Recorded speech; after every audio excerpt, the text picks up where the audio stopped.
Enterprise and business are good.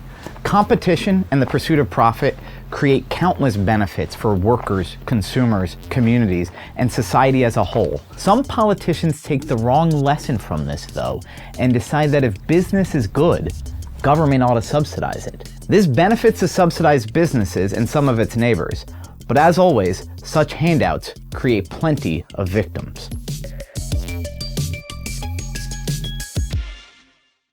Federal, state, and local governments hand out billions of dollars every year in incentives such as grants, tax credits, and other subsidies. One business that politicians love to subsidize is sports arenas and stadiums.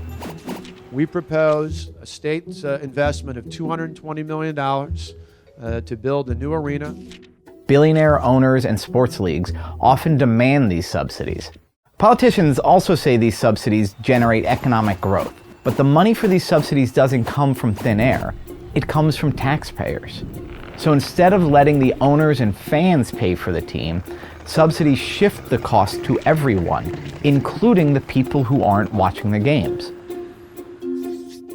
For instance, taxpayers in Illinois are still paying for old renovations made to the Bears Soldier Field, and for the White Sox subsidized stadium built in the 1980s. Meanwhile, Illinois is ranked as one of the worst states fiscally, with taxpayers constantly saddled with tax hikes. When stadiums get special tax credits, that shifts more burden onto the taxpayer. When they get cold hard cash, that also comes from the pockets of the taxpayer.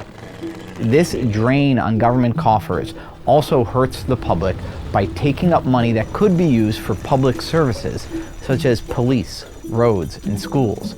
And there are other, less obvious victims of these subsidies. Subsidies can drive taxpayer and consumer spending to the arena and its neighborhood, but it typically doesn't increase total entertainment spending in a metropolitan area. Instead, a new stadium draws entertainment spending away from other places, restaurants, movie theaters, bowling alleys, that are in other parts of town.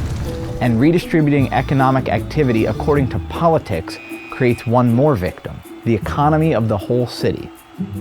In a 2017 poll of economists, an overwhelming majority agreed, quote, providing state and local subsidies to build stadiums for professional sports teams is likely to cost the relevant taxpayers more than any local economic benefits that are generated. So, direct subsidies are great news for subsidized companies, but they harm many others. They lead to hikes on taxpayers. They drain resources from other public services such as police and schools. They put other businesses at a disadvantage. And they slow down the local economy as a whole. It's just one more example. Every time the government tries to pick an economic winner, it creates economic losers. These are the victims of cronyism.